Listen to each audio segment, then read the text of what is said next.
In case you didn't know, I'm Dylan Lepore, and this is the 19th Monday Morning PlayStation Podcast. Each and every week on Monday at 6 a.m. Eastern Time, a new podcast released on YouTube, iTunes, and other podcasting services talking about PlayStation news, games I've been playing, and some commentary on the this and that of my life. Find the MP4 on YouTube and at youtube.com/Dylan Lepore, and find the MP3 on SoundCloud at soundcloud.com/Dylan_Lepore. Now, let's get to it.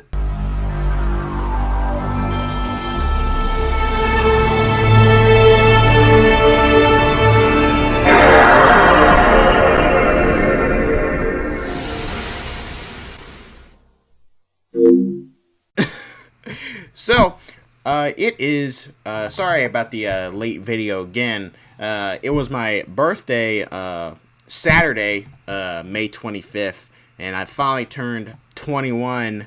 Yay. But I was hanging out with my dad last night, and it was just, I was just like, I was gonna record it last night, but I needed some sleep. I just needed to get some sleep. I wanted to hang out with my parents and just hang out and just enjoy my weekend and just enjoy the my birthday, which was pretty awesome. We went to go see, my mom and I went to go see Bob Seger in Washington, and it was basically his retirement tour. He's 74 years old now, and it was one of the, honestly, it was like, I haven't gone to many concerts, but that was the best concert I've ever been to, Bob Seger, and I'd highly recommend, if you don't know his music, I'd highly recommend checking out his music. My song from him, my favorite song from him, is Still the Same, and it was an awesome concert. And even watching like a 74-year-old sing and dance, it was great, and he sounded exactly like he sounds on records, and it was pretty awesome concert. But yeah, I don't drink or anything, and so that didn't factor in the lateness. I just wanted to hang out with my parents and just enjoy my weekend. But it was awesome. It was an awesome concert, and I enjoyed myself this weekend. So that's why it's late, and I don't care. As long as I'm always happy. As long as I get the podcast out on the days they need to come out, I think I'm doing well. Everything else can be like, okay. But I'm trying to get more, just trying to focus more and get my schedule going and everything. And so hopefully you guys are getting stuff out of this, or just simply enjoying this podcast and whatnot. I hope you guys are enjoying it. I hope you guys are getting something out of it. But other news is that, that's in other news, that's pretty much it.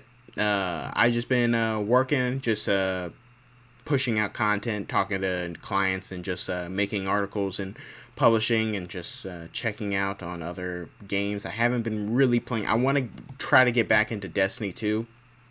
I dabbled a little on it on Saturday. I tried to get into some of it on Saturday. I played. I haven't really played the DLC that's currently out right now, which kind of bums me out because I've missed a lot. Because school, exams, that's more important. And more, I need to focus on that more. But I really want to get, especially play the zero hour. Oh my god, it looks so cool, and there's so much into it. But I just don't have. I hate all these timed events, and I know that they're trying to, especially with the pinnacle rewards with the weapons and stuff. I know they're trying to keep that going, spreading throughout. But Jesus, man, I just do not have enough time to do that, especially when I'm doing all this and having to produce something every single week. And that's just called life.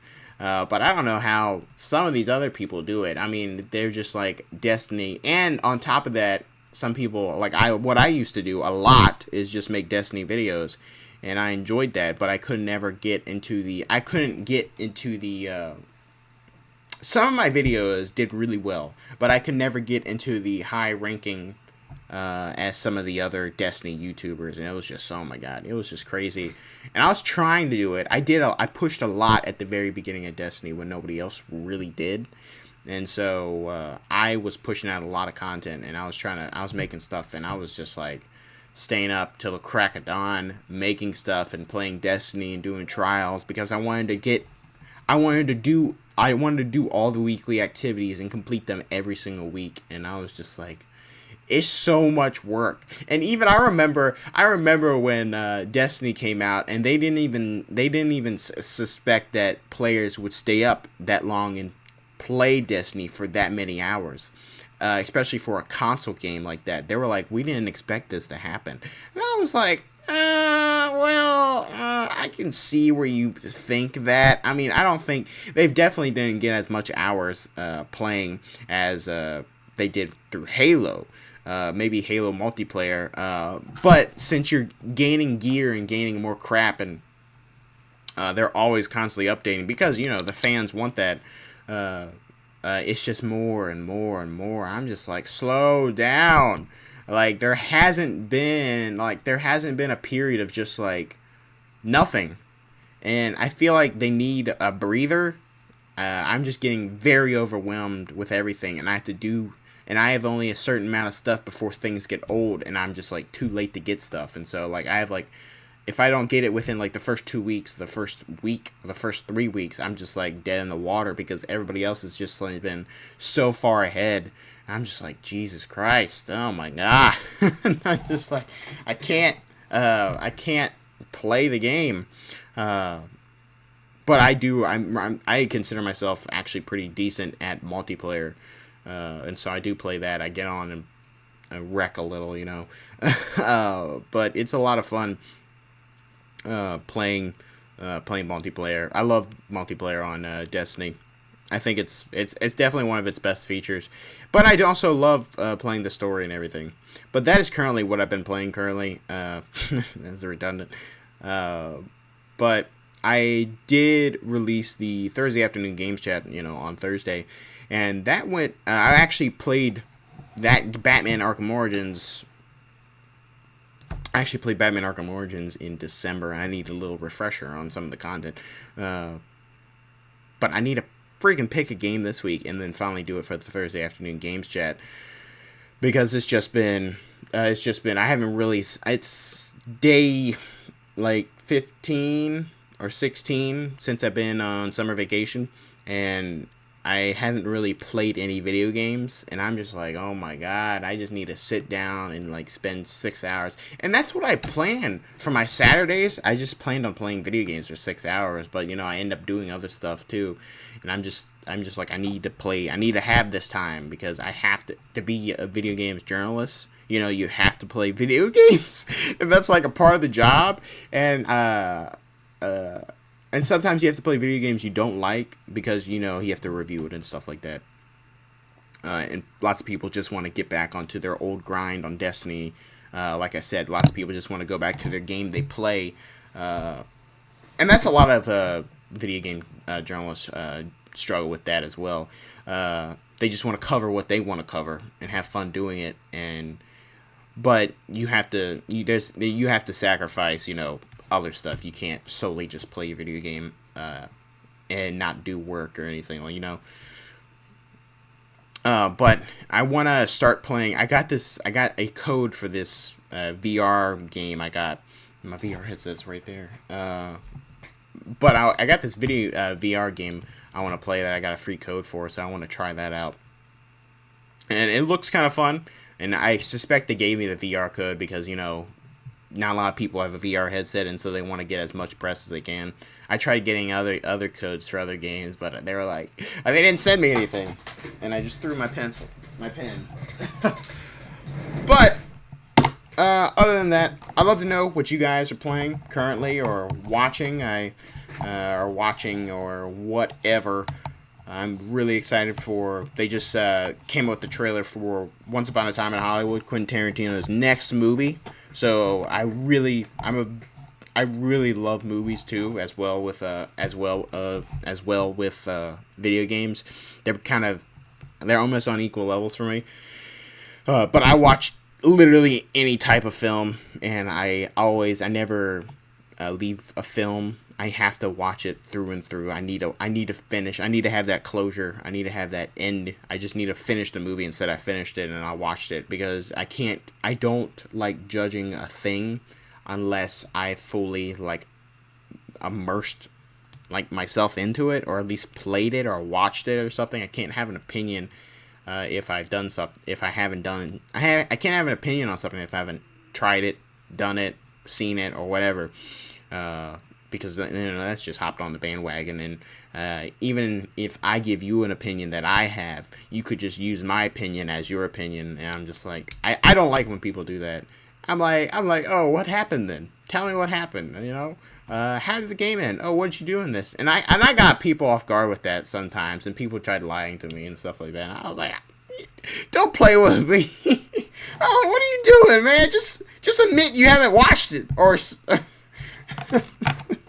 I'm like, but the reviews. I was like, yes, but you don't know how to form your own opinion. Oh god. But anyway, so I want a quick reminder. Oh god, I want to give you guys a quick reminder. Again, Monday, the Monday morning PlayStation podcast comes out on, of course, Monday at 6 a.m. or at least I try to come out.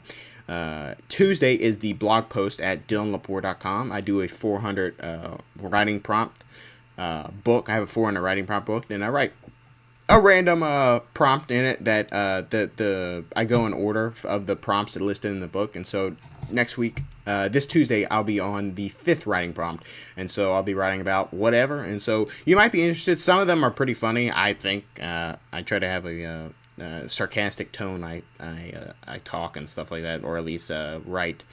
And also Wednesday is also a random video comes out on Wednesday.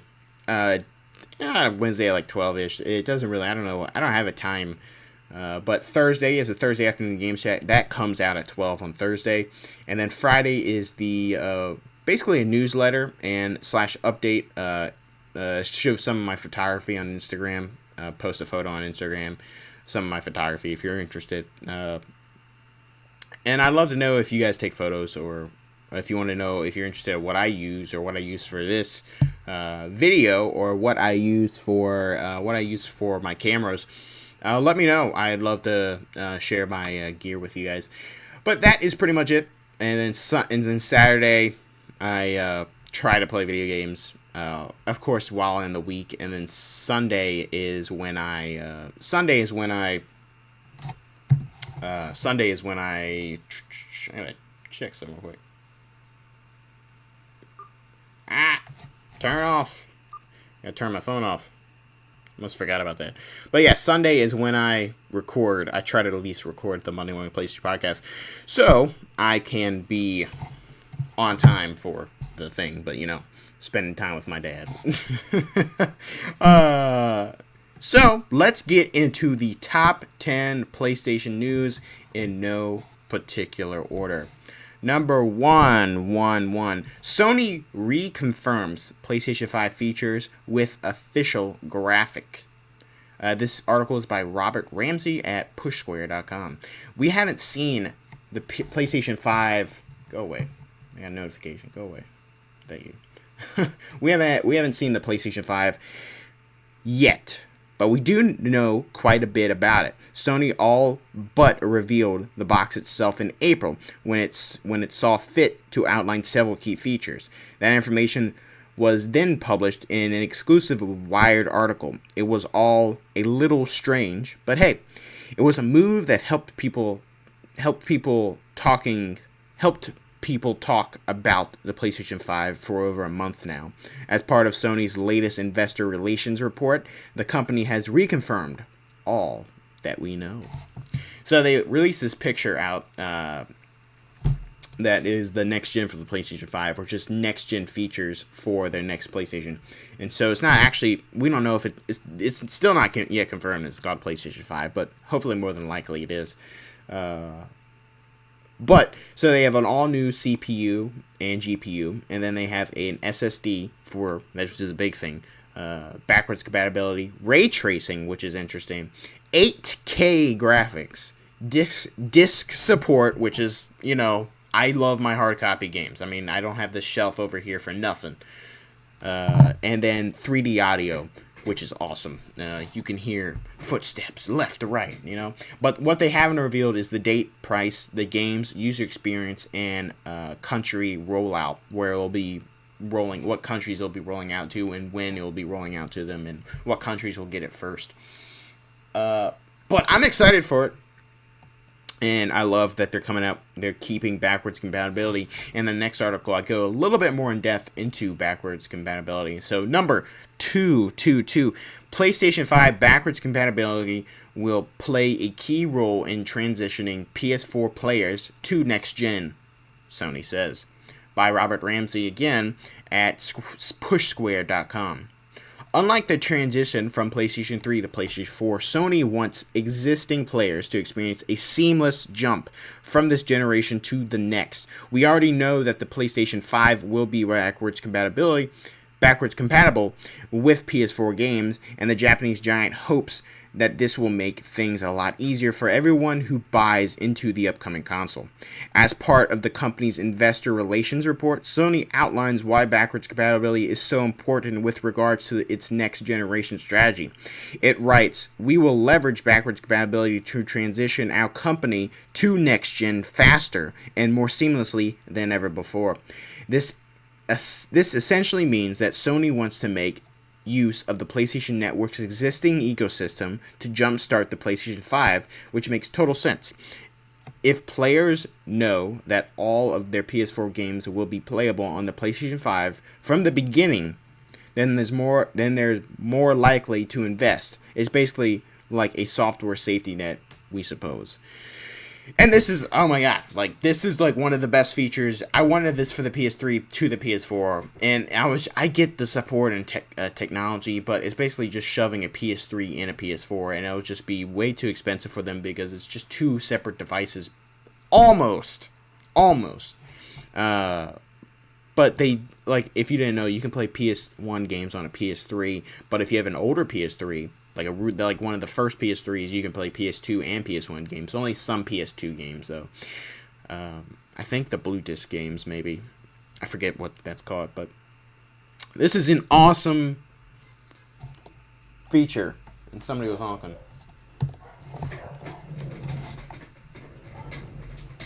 What the heck? Somebody was honking.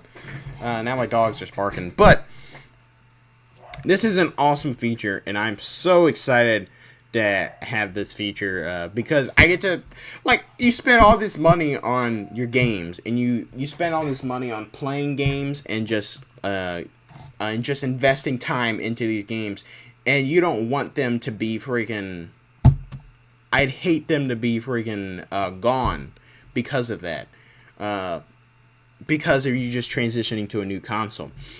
And that's what it's like for all old consoles. But really, it's the backwards compatibility that helps, you get this new console. Barely any games are out for it right now. But then the next thing comes out, and you can play all the games you want. The Game Boy did really good with this. And just basically Nintendo did really good with this. With the Game Boy games and Nintendo GameCube. And integrating the Wii with the Nintendo GameCube, because there was a Nintendo GameCube system within the Wii, and it would work exactly the same as the Nintendo GameCube. Granted, you couldn't add all the accessories you wanted, but in part, it worked exactly like a Nintendo GameCube. And so you could play Nintendo GameCube games and still have a Wii, which was awesome. So your library was, you had a massive library of games, especially if you have an older DS. You have the Game Boy games, and you have the DS games. And it's just a massive library of games. Now, I get they have digital and stuff, but again, I play hard copy games, and so I really want a hard copy, because I don't see hard copy going away anytime soon, because tons of people are still buying hard copy games and discs and stuff like that, and things are still being sold out. So I don't see it going away anytime soon, and it's just going to be a massive help for the next generation. What they did outline also is that, so it used to be for PlayStation 1, PlayStation 2, you pop in a disc, you play it, boom, done. PlayStation 3, you pop in a disc, there's an update, and there's something you have to download, and that also was for the PS4 too, but a little more heavier on the PS4 side. There was a disc, you have to download, you have to install it, and then boom, you're done. And then now for the PS5, it's going to be disc, install, and then you can stream it basically wherever. Or you just get that, I guess you get that license for the game, and you get to play it on multiple devices, which will be awesome. Which is freaking awesome. So I can play all my PS4 games. Essentially, don't take my word for it, but you can essentially play all your PS4 games anywhere, which is freaking awesome. And I do that with my PS Vita, and I love playing remote play with my PS Vita. Now, since they took off remote play exclusively on the PS Vita, now you can play on your iPad or Android or whatever you use, which is awesome. And video games are like ahead of the curve in technology, I think, and they just keep amping up, especially with VR and just like trying new things and just adding new stuff, and it's freaking crazy and it's freaking awesome, and I love it. So let's get on to number three. Sony establishes new unit to adapt games for film and TV. This is a crazy article by Sammy Baker at pushsquare.com. My dad actually tagged me into this article. Tagged me into an article similar to this one. I was like, what the heck? But it would appear that PlayStation's fed up with Sony Pictures, or Sony Screen Gems, as it's launched its own division designed to adapt games to film and television. The aptly named PlayStation Production will be led by Assad Quinsbaz, and sorry if I butchered that name, and overseen by Worldwide Studios chairman Sean Layden, and has already started work on its first state of projects. The idea is to take the platform holder's library of over 100 intellectual properties and bring them to both the small and big screen. Instead of licensing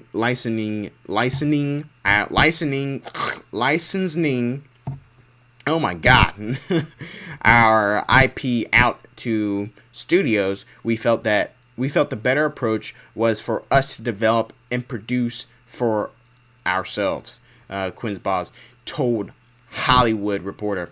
One, because we're more familiar, but also because we know that the PlayStation community loves. We know what the PlayStation community loves, he said. While he admits that it's a lofty goal, Layden added that the new unit is looking to Marvel Studios for inspiration. We looked at what Marvel has done in taking the world of comic books and making it into the biggest thing in the film world. It would be a lofty goal to say we're following in their footsteps, but certainly we're taking inspiration from that. So, yeah, that's a huge, lofty goal. The executive added that all of the division's projects will complement their interactive counterparts. When fans beat a 40 to 50 hour game and have to wait 3 to 4 years, 3 to 4 years, 34, you have to wait 34 years, 3 to 4 years for a sequel. They wait 34 years for a sequel. Dylan. So let me repeat this. When fans beat a 40 to 50 hour game and have to wait 3 to 4 years for a sequel, we want to give them places they can go and still have more of that experience and see the characters they love evolve in different ways, he explained. Layden explained. Apparently, the company is in no rush to push content out, so it'll be taking its time and find the right actors, directors, and screenwriters. It'll also have full creative control. Exactly what all this means for the long overdue Uncharted movie remains to be seen, but Layden is optimistic about the organization what the organization will achieve. This is a passion project for me, he concluded. To be the first gaming entity to do something lasting and meaningful in a completely different medium is something I'd like to see us achieve here at PlayStation Productions, which is freaking awesome. And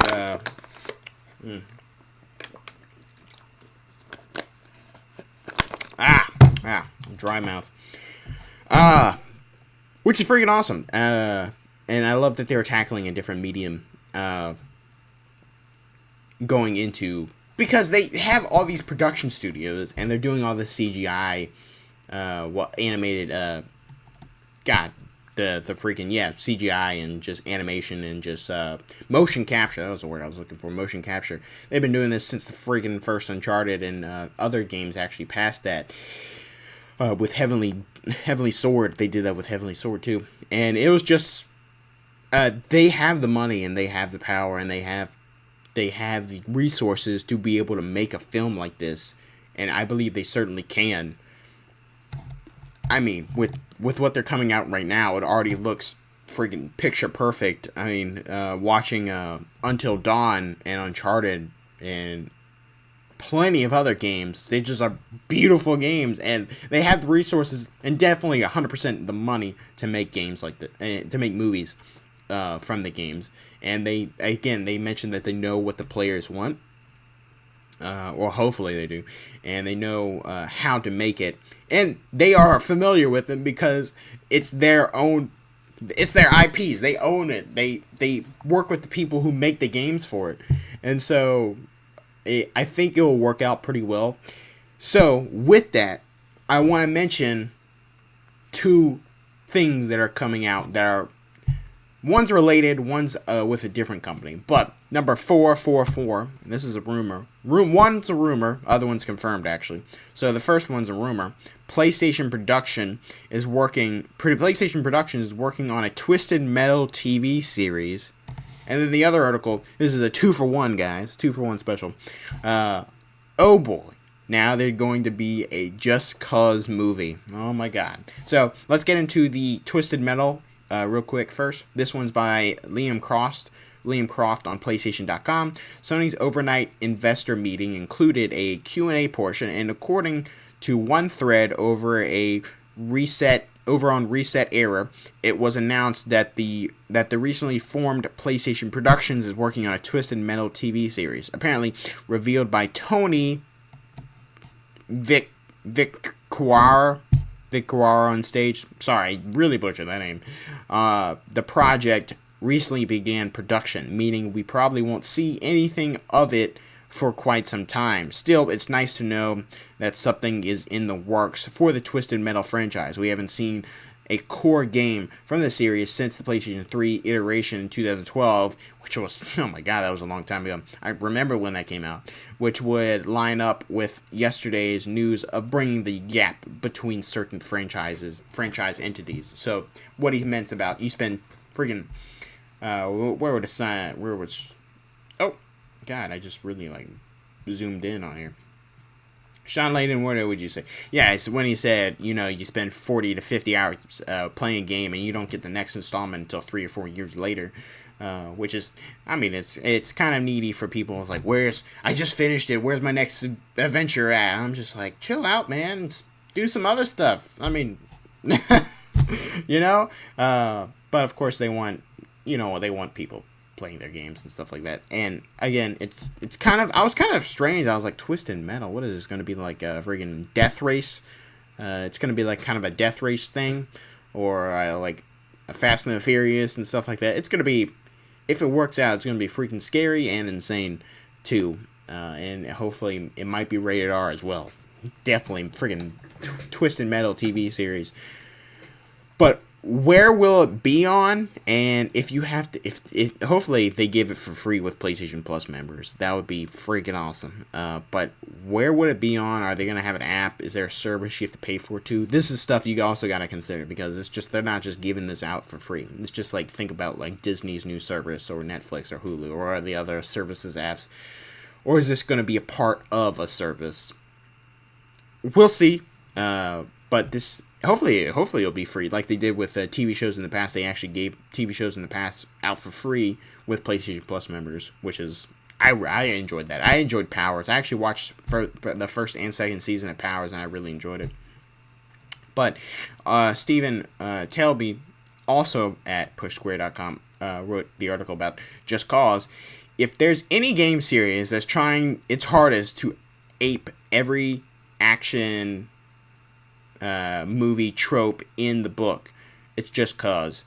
Each entry has upped the ante in terms of explosive action, with Just Cause 4 introducing extreme weather events at the end of last year. Probably the weakest aspect of all the games is their mostly nonsense narrative, so we're not convinced they'd make for a particularly engaging movie.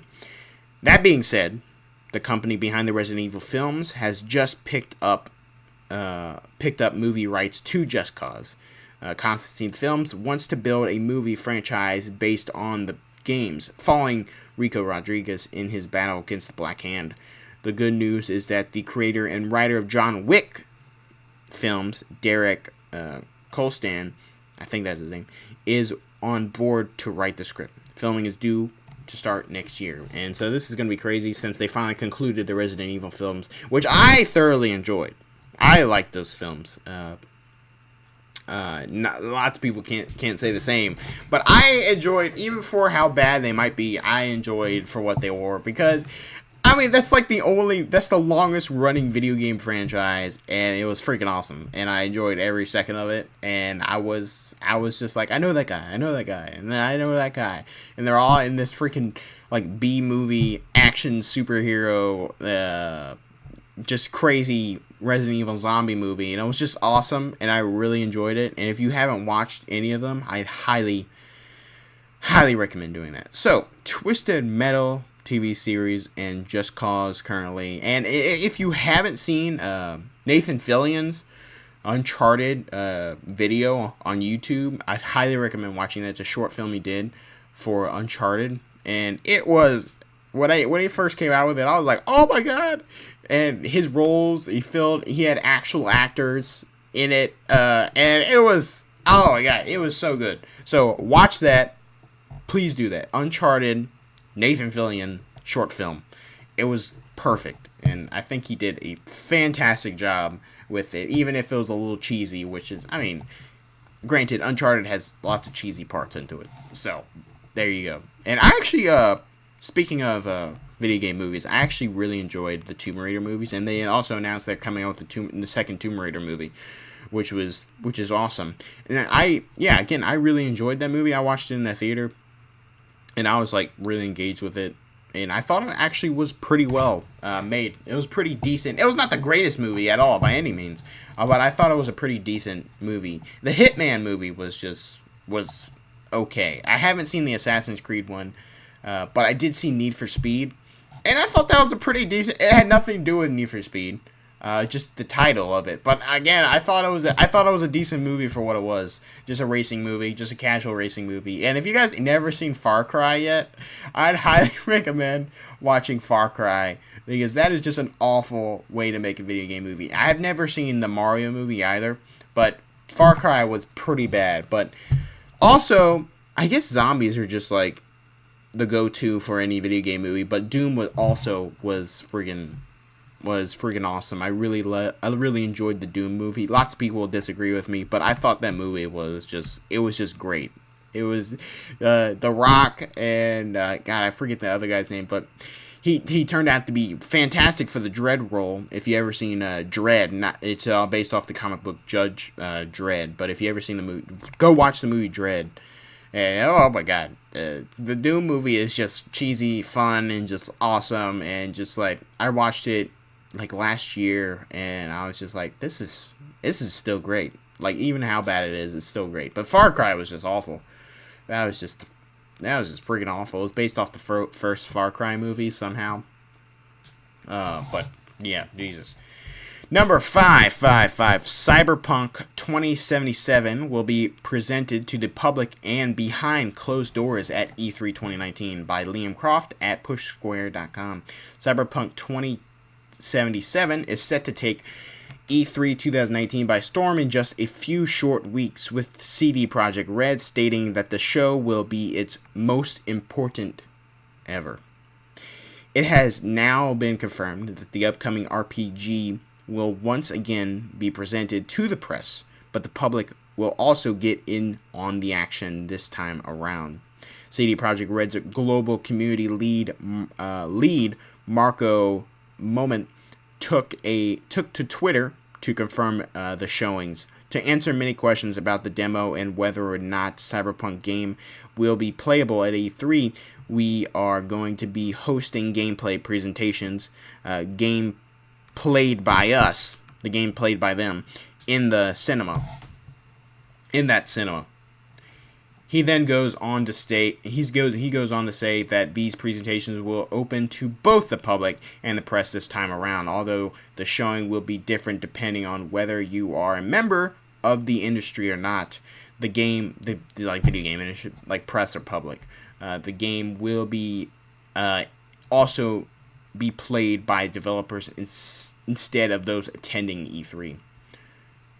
If I mentioned in the tweet, this comes off the back of its E3 2019 showing, which was only accessible behind closed doors. CD Projekt Red eventually released the footage to the world a few months later, stressing that it was an early build and that things could change. Some internet speculation suggested that the release date might be close if the game could be played on the show floor, but it's worth remembering that The Witcher 3 Wild Hunt was never playable in this manner during its showing at E3 either prior to launch.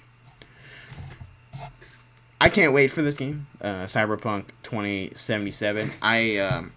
When they came out with it, I was kind of hesitant to watch it, but it was an hour long video, and it was just amazing. It was really amazing, and I highly enjoyed it. And if you haven't watched Cyberpunk 2077, I'd highly recommend watching it. It's freaking awesome, driving around the city, and it's just so lively. And it was a gameplay. It's 1 hour of gameplay. But again, it could highly change by when it comes out. And hopefully it doesn't. I mean, these are the people who made Witcher 3, and you saw what that looks like. And if you ever played Witcher 3, you're just like, this is freaking incredible what they did with the world and how expansive and massive it is, and how the structure of the game works, and how you have to read and you have to actually immerse yourself in the world to actually understand how to freaking beat stuff too.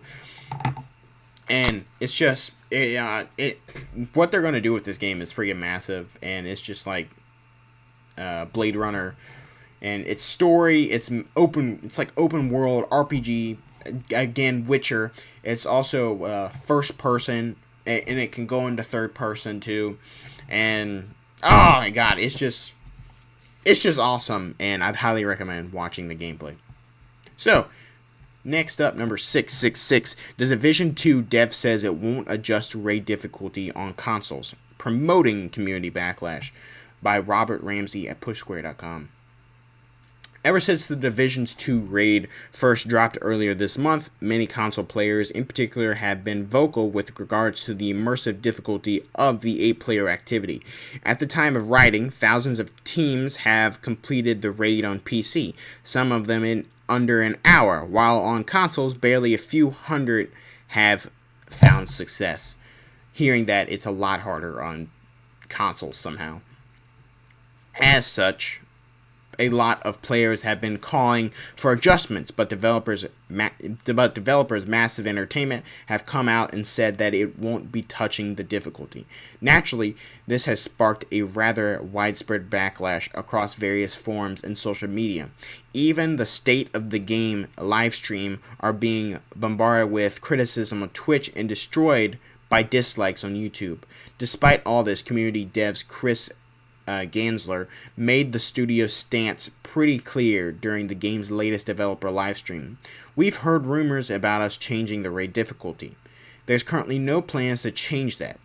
We know the raid is harder on consoles, but we are happy with where we're at, Garner said. Happy. Jesus Christ. Oh my God. We're always open to changes if the community is giving us the feedback that something is not how they like it. We're not afraid to do changes. At the moment, though, for the raid specifically, we aren't planning any balance changes right now, Gansler added.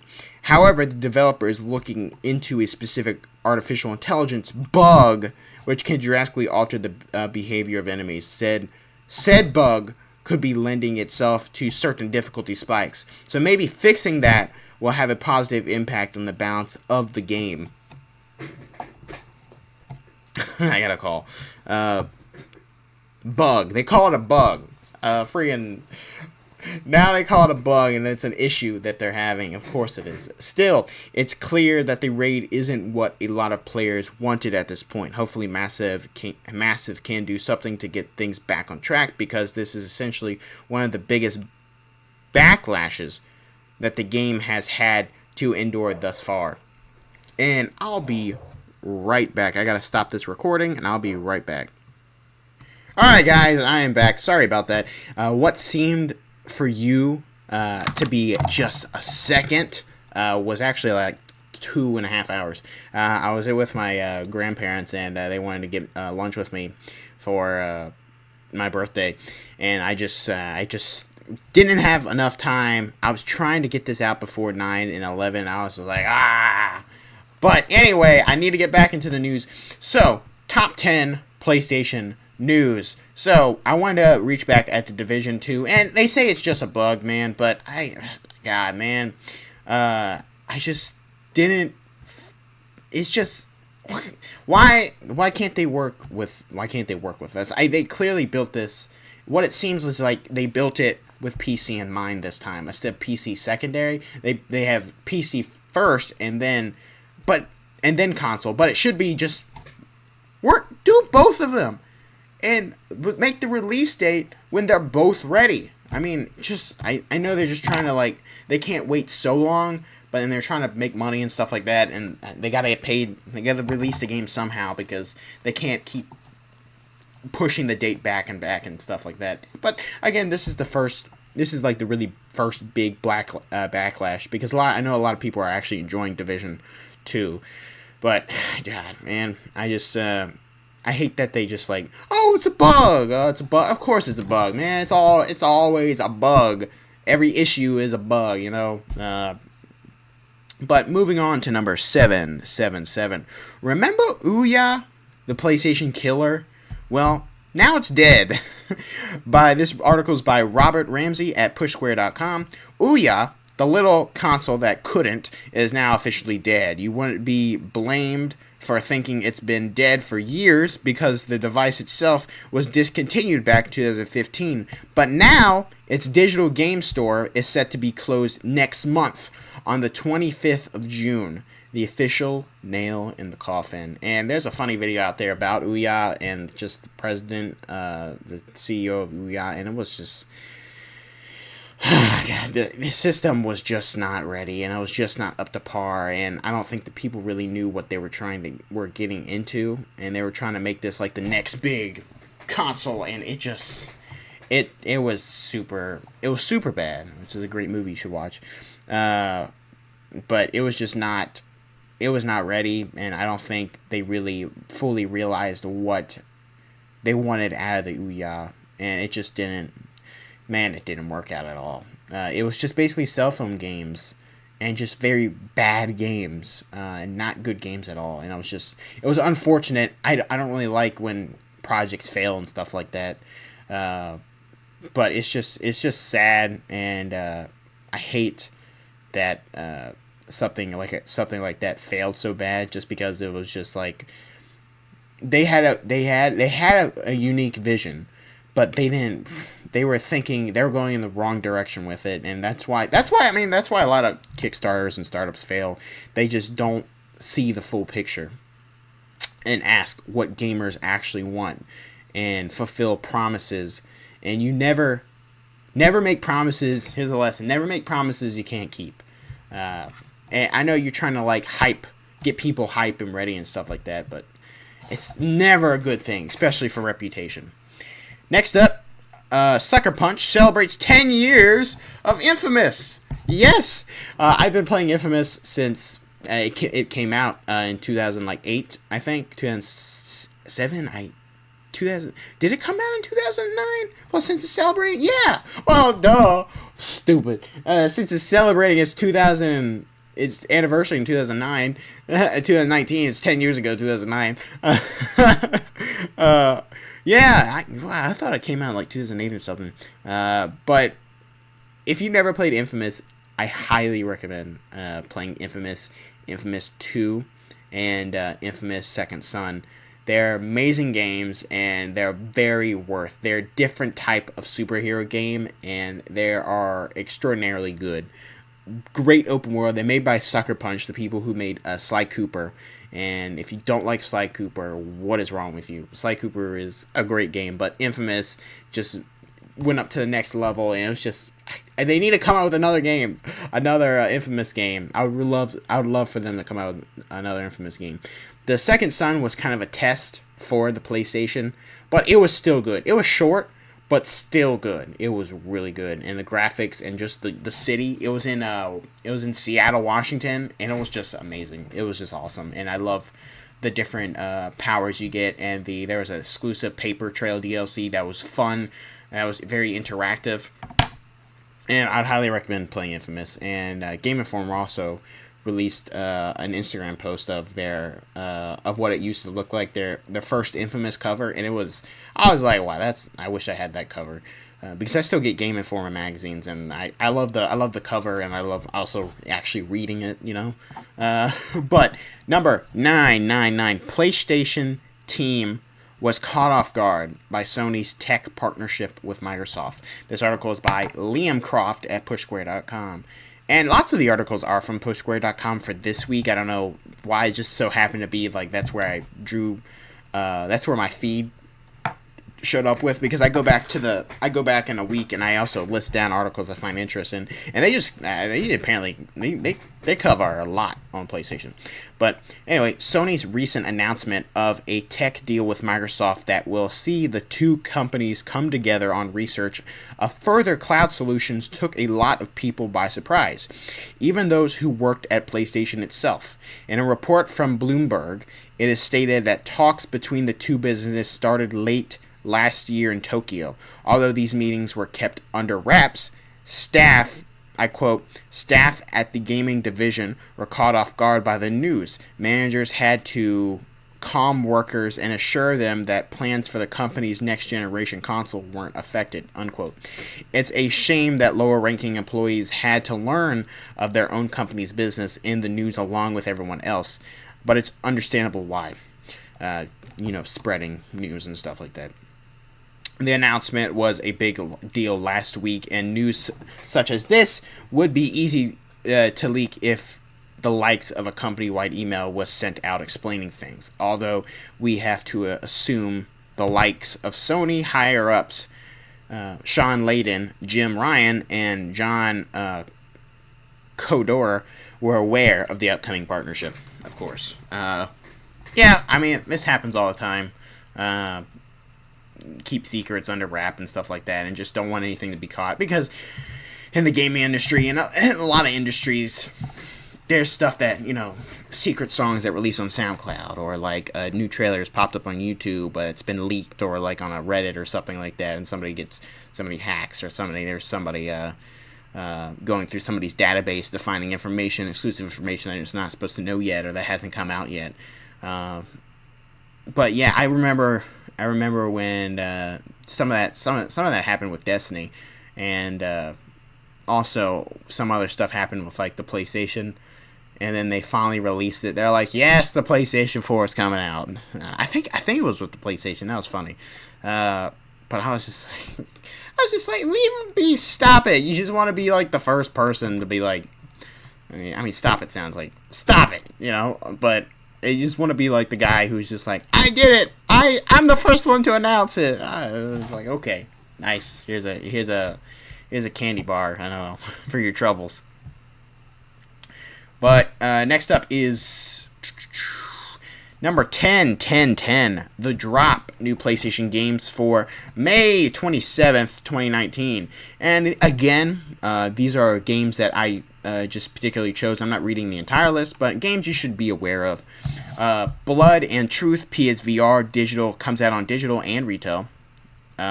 Star in your own explosive action movie blockbuster with this PSVR exclusive shooter. Battle through the crime-ridden London underworld as elite soldier Ryan Marks in your deadliest mission yet. ... To save your family from a ruthless criminal empire. Wreak havoc through an unpredictable story packed with twists and shocking revelations. Interesting. So, PSVR, if you're interested, that might be, hopefully the game's not headache-inducing. It sounds like it. DayZ, DayZ PS4 comes out on digital release and is out May 29th. This post-Soviet country of Chernarza, probably said that wrong, is struck by an unknown virus, turning the majority population into frenzy infected. Fighting over resources has bred a hostile mentality among survivors, driving what's left of humanity to collapse. You are one of the few immune to the virus. How far will you go to survive? Dun dun dun. And if you ever played PC, DayZ is big on PC. Five Nights at Freddy's VR, Help Wanted. This comes out on, again, VR and is a digital release only. Five Nights at Freddy's VR, Help Wanted is a collection of classic and original mini-games set in the Five Nights universe. Survive terrifying encounters with your favorite killer animatronics in a collection of new and classic Five Nights at Freddy's experiences where fantasy and fun come to life. Labins X Labyrinth, PS4, digital and retail. Help a struggling town recover from bankruptcy in an age of dwindling adventuring. Recruit and customize your team of adventurers in this high-voltage action platformer. Behind every monster inside the labyrinth could be unfathomable treasures, endless gold, or perhaps even more terrible nightmares. Layers of Fear 2, PS4, digital release. Layers of Fear 2 is a first-person psychological horror game with an emphasis on exploration and story. Players control a Hollywood actor who heeds the call of an enigmatic director to take on the lead role in a film shot aboard an ocean liner. Beware, for all may not truly be what it seems. Dun dun dun! Trover Saves the Universe. PSVR, and PS4, digital and retail, out May 31st. Trevor Saves the Universe. I think this is off of, what's that show called? God, I don't watch it. Your dogs have been dog-napped by a beaconed lunatic who stuffed them into his eye holes and is using their life essence to destroy the universe. You're partnered with Trover, a little purple eye-hole monster who isn't a huge fan of working or being put in the position of having to save the universe. Yes, I think this is by the people who made God, I can't remember the show, but it's the Adult Swim show about the scientist and the kid. I can't freaking remember it for some reason. Unruly Heroes, PS4, and digital. I keep wanting to say PSVR. Oh my god. Take control of 4 unlikely heroes that battle a diverse lineup of enemies and show off your kung fu skills in this action-packed adventure. Seamlessly swap between heroes and journey west across stunning different environments in order to hunt for the scattered remnants of the Sacred Scroll. Yeah. So, yeah, and that's pretty much it. That wraps it up for the news. There's a lot of interesting games out this week. I'm kind of interested into the Layers of Fear 2. I think that's pretty much it. And maybe Blood Truth. But a lot of good news. Excited for more. I want them to come out with more information. A little weird on the movies, the PlayStation productions. That's kind of... I hope it's good. I love that crossplay is back. I hope that Massive Entertainment, I think that's what their name is. Massive Entertainment. Hopefully gets a hold of, gets a handle on what they need to do for the Raid. I love the cross compatibility with PS4, really, and PS5, PlayStation 5, if that's what it's called. God, it's just a lot of good news from PlayStation, mainly, and it's very exciting. And E3 is like 16 days away, and it's so awesome, and I can't wait for E3. I'm gonna have some PlayStation coverage over it again on the podcast. There's gonna be a top 10 list thing, there's gonna be a ton of crap gonna be released, and so that's gonna be an exciting podcast to talk about. So, with that. Dun dun dun. I hope you guys had a great time in this podcast. In case you didn't know, I'm Dylan Lepore, and this is the 19th Monday Morning PlayStation Podcast, each and every week on Monday at 6 a.m., hopefully, Eastern Time. A new podcast released on YouTube, iTunes, and other podcasting services talking about the PlayStation news, games I've been playing, and some commentary on the this and that of my life. Find the MP4 on YouTube at youtube.com/Dylan Lepore, and find the MP3 on SoundCloud at soundcloud.com/Dylan_Lepore. Thanks for listening to my podcast, and feel free to chat with me on Twitter at Dylan's Legos. I'll see you guys on Thursday. Feel free to contact me anytime. And thanks again for tuning in. I really appreciate it. And I love talking to you guys. And I love talking about video game news and playing video games, of course, and making videos on video games. It's a lot of fun. I'm glad I get to do it. So, again, thank you for watching. Feel free to contact me if you'd like. I love to talk to you guys. And I'll see you guys on Thursday. Bye.